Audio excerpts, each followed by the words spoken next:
கிறிஸ்துவுக்குள் பிரியமானவர்களே, ஆண்டவரும் இரட்சகருமாக இயேசு கிறிஸ்துவின் நாமத்திலே உங்களுக்கு என்னுடைய அன்பின் வாழ்த்துக்கள். நம் தேவனுடைய பெரிதான கிருபை இந்த வார்த்தை கேட்கிற உங்கள் ஒவ்வொருவரும் நடத்தி செல்வதாக. பிரியமான ஒரு வார்த்தையை நான் வாசித்து தியானிக்க போகிறோம். அது நீதிமொழிகள் 16ஆம் அதிகாரம் 3ஆம் வசனம். வாசிக்கிறேன்.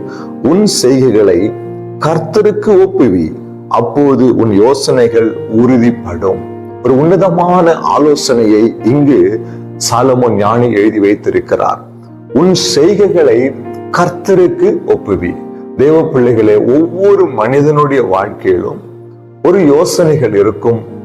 தன் வாழ்க்கையில இனி நான் என்ன செய்ய வேண்டும், என்ன செய்து கொண்டிருக்கிறேன், எந்த காரியத்தை செய்தால் என் வாழ்க்கை செழிப்பா இருக்கும், ஒரு வியாபாரத்தை தொடங்கலாமா, இல்லை ஒரு கல்லூரியில படிக்க போகலாமா, இல்லை தன் பிள்ளையுடைய காரியம் என்ன, எதிர்காலம் என்ன, திருமண காரியம், இப்படி அநேக காரியங்களே அநேக திட்டங்களை நாம் வைத்திருப்போம். அநேக நேரங்களிலே நம் சுயத்தின் மூலமாக நம்முடைய பலத்தின் மூலமாய் ஓடும்போது தேவ பிள்ளைகளை நாம் தோற்று போய்விடுகிறோம், நஷ்டம் அடைகிறோம், தோல்வி அடைகிறோம். காரணம் என்ன தெரியுமா? நம்முடைய செய்கைகளை நம்முடைய ஆண்டவரிடத்துல நாம் தெரிவிக்கும் பொழுது, ஒப்புவிக்கும் பொழுது நம்முடைய யோசனைகளை அவர் உறுதிப்படுத்துகிறார், நிறைவேற்றுகிறார், ஆசீர்வதிக்கிறார். தேவ பிள்ளைகளே, உன் நினைவுகள் என்னுடைய நினைவுகள் அல்ல என்று அவர் சொல்லியிருக்கிறதை நாம் வாசித்திருக்கிறோம்.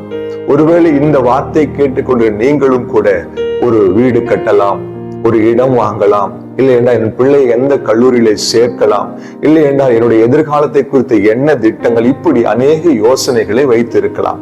அநேக செயல்களை செய்வதற்கு நீங்கள் ஆயத்தமாயிருக்கலாம். தெய்வ பிள்ளைகளே, சிறியதாயிருந்தாலும் பெரியதாயிருந்தாலும் கர்த்தர் கரத்துல ஒப்பு கொடுத்து அவர் ஆலோசனைக்கு நீங்கள் காத்திருக்கும் போது உங்கள் காரியத்தை ஜெயமாய் முடிக்கிற ஆண்டவர் உங்களோடு கூட இருந்து உங்களை நடத்தி செல்வார். தாவீதுக்கு ஒரு பழக்கம் இருந்தது.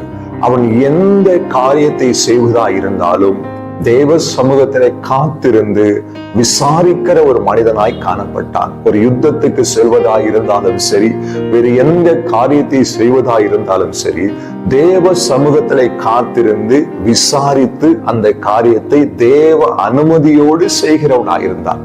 ஆகையால் தான் தாவீதுடைய எல்லா காரியத்திலும் கர்த்தர் ஒரு பெருத்த ஜெயத்தை கொடுத்தார்.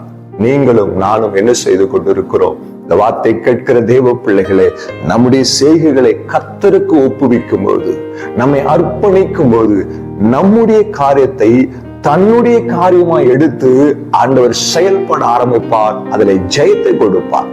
சத்துரு எத்தனை இடைஞ்சல்களை கொண்டு வந்தாலும் நமக்கு முன்னே போகிறவர், கோணலானவர்களை செவையாக்குகிற தேவன். ஆகையினாலே நம்முடைய சுய பலத்தினாலே, சுய சிந்தனையினாலே, சுய திறமையினாலே, பலத்தினாலே நாம் சிந்தித்து செயல்படுகிற காரியங்கள் நிச்சயமாக அது ஆசீர்வாதமானதா இருக்காது, அது நமக்கு ஜெயத்தை கொடுக்காது. ஆனால் தேவனுடைய கரத்தில் ஒப்புவிக்கிற காரியங்களை அவர் உறுதிப்படுத்துகிறார், ஆசீர்வதிக்கிறார், பெருக செய்கிறார், மேன்மைப்படுத்துகிறார்.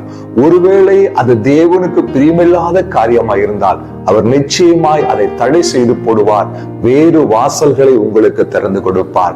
இந்த வார்த்தையினுடைய அர்த்தத்தை புரிந்து கொண்டவர்களாய் இனி உங்களுடைய வாழ்க்கையில ஒவ்வொரு காரியத்தையும் தேவ சமூகத்துல ஒப்பு கொடுத்து அவருக்கு ஒப்புவித்து அவருடைய ஆலோசனைப்படி நடப்பதற்கு உங்களை ஆயத்தப்படுத்திக் கொள்ளுங்கள். தேவன் உங்களோடு கூட இருந்து பெரிய காரியங்களை செய்வார். விசுவாசத்தோடு ஜெபிப்போமா? அன்பும் இரக்கம் உள்ள நல்ல தகப்பனே, அப்பா, ஒருவேளை இதுவரைக்கும் எங்கள் வாழ்க்கையில எங்கள் சுய சித்தத்தின்படி, சுய திட்டத்தின்படி நாங்கள் காரியங்களையும் செய்கைகளையும் நடத்தி கொண்டிருப்போமானால் ஒரு விஷயங்கள் இறக்க செய்யும். இனி எல்லாவற்றும் உங்களுடைய சமூகத்துல, உங்களுடைய கரத்துல ஒப்பு கொடுத்து உங்க துணையோடு, உங்க யோசனையோடு ஓட உதவி செய்யும். இந்த வார்த்தை கேட்கிற ஒவ்வொருவரோடும் பேசும், பெரிதானவர்களை காண செய்யும். இயேசு கிறிஸ்துவின் நாமத்தில் பிதாவே, ஆமென். அல்லேலூயா. God bless you.